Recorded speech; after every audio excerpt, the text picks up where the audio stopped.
So once we realized that in order to get our time back, we need people, and we started investing into people versus products, that's when we started to actually grow as a business. What's up, guys? This is a series of Stop Living in Survival Mode, and we're going to go through a chapter today, Driving with the Emergency Brake On. Chris, Weston. I'm guilty of driving down the road with emergency brake on. Are you? Every day. No, absolutely every single day. You know what's weird though about me and you? What? Were you raised or taught to use the emergency brake? Yeah. I mean, you have to go through like the training and get your license. They teach you that. When I was driving, dude, not one time in my life or remembering driving ever that I ever used emergency brake.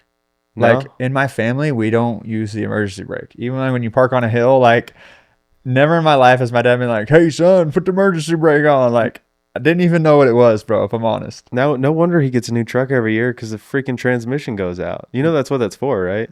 And What? so like when you're on a hill and you put your car in park and you feel a strong shift back, right? That's your transmission catching your entire car. So the whole point of an e-brake is when you park and you're on a hill, like incline or decline, you put the emergency brake on so that your brake holds your engine before it rocks back into that gear. So the more you do that, like hundreds of times, thousands of times in a year, your transmission starts to give out. And that's why like people have issues. One of the My dad reasons. gets a transmission after 100,000 miles every time. Because he don't But give a okay, shit. this is great. Didn't know this. My eyes open today. My ears open. How do you relate that to life, Chris?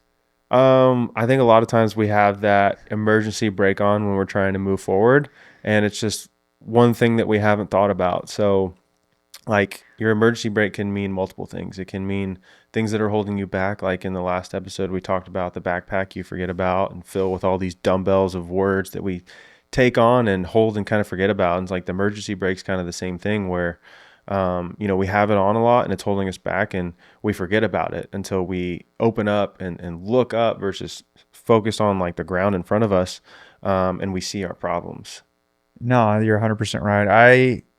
Like I said, I learned a lot today. I didn't know that. With the emergency brake, sometimes we're driving. That emergency brake is, we're pulling the e-brake, right? It's like, how do we compare, normal e-brake use, right? Of just like, hey, I'm parking on a street that has a hill versus, hey, I'm gonna now use that to learn how to drift, for example, right? Like, how does that metaphor in your brain transition to going, wait a minute, we're gonna use this tool to do something cool with it? Like, does that make sense? Well, it's just like everything is a tool, right? So, and how do you use that tool? It can work against you or it can work for you.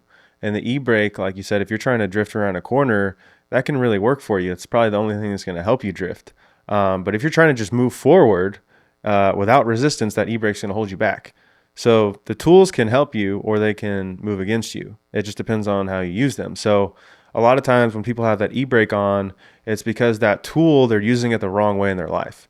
And if they used it the correct way, the way that's for them, it might actually help them in the areas that they need progress in. Absolutely. What's one thing or a story you can think of whenever you felt like you were using your e-brake at the wrong time? So going back to my analogy of like the tool and how to use it properly, I think of money and money in the business. So when we started out, we put a lot of money into equipment. Now, we definitely needed a lot of that equipment, but there's probably a lot of it we didn't need. And so we were using that money in the wrong way, and we weren't necessarily solving the problems to buy back our time, which was the ultimate problem. And so once we realized that in order to get our time back, we need people, and we started investing into people versus products, that's when we started to actually grow as a business and step into being a media agency versus just a video production company. And Man, so using that tool correctly allowed us to actually solve the problem that we knew we had, but we didn't know how it was going to get there. Well, we had the tools, we just weren't allocating it correctly. yeah, and going forward with that is it's kind of a thing we had to learn on our own, right? You Yeah. crash and you burn, you blow Yeah. out a transmission, yeah. Then all of a sudden you get to release it, right? So can you explain the release inside of what you just talked about? Yeah. So the release happens when you understand what's creating friction in your life. So what is your e-brake? Identify that. And then understand, is it because I'm using this tool incorrectly? Or is it because this just needs to be removed from my life? Like NASCAR drivers, I don't know that they really need an e-brake, do they? They're trying to go fast, as fast as they possibly can. And then once they get to the pit, they slow down, right? But they're not drifting around the corner. They're not trying to have anything hold them back. So they don't even need an e-brake. And I could be wrong on this. I'm not a NASCAR I driver. don't know about the NASCARs. But I mean, I would assume they're trying to figure out how to go faster versus slow down faster. Man, I don't know. I don't want to be in that position where there's a bunch of white smoke and I either got to drive through or hit the e-brake. You just keep doing circles, bro. There's the fear of going through that cloud of smoke, you know. But yeah, no, I think that's super important when it comes to business. You know, for me, I don't think I ever really used the e-brake for the right reasons.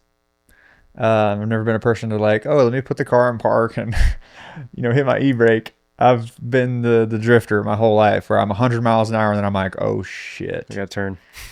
I'm about to fly off the edge of this mountain, you know, like I'm 100 miles an hour and then all of a sudden I got to stop. Yeah. And that's kind of how my life has been, you know, like what is Weston going to do today? What is he going to, you know, fall off tomorrow? It's like one thing I do know with that is I'd rather go 100 miles an hour.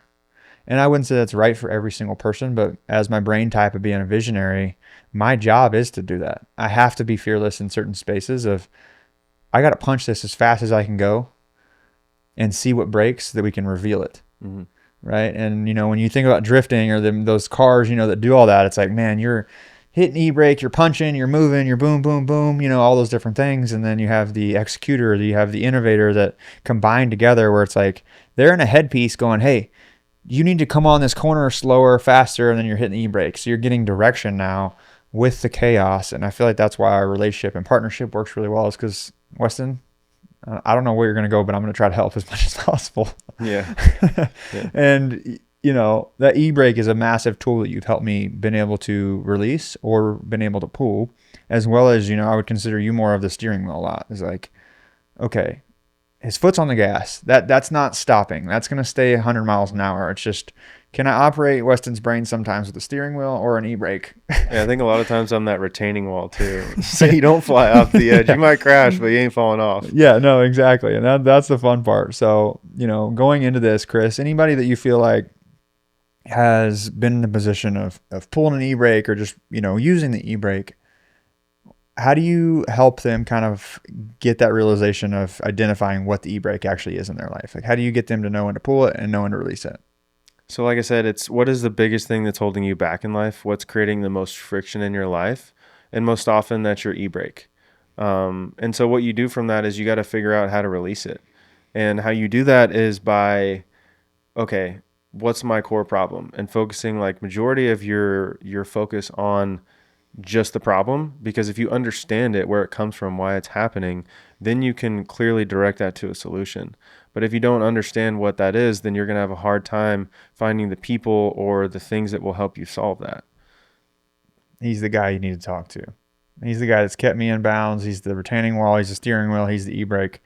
So if you have any questions with this episode, let us know. We obviously love talking about real life things and pulling the e-brake. So catch us on the next one and do me one favor, go check in with one person today, and I'll see you later.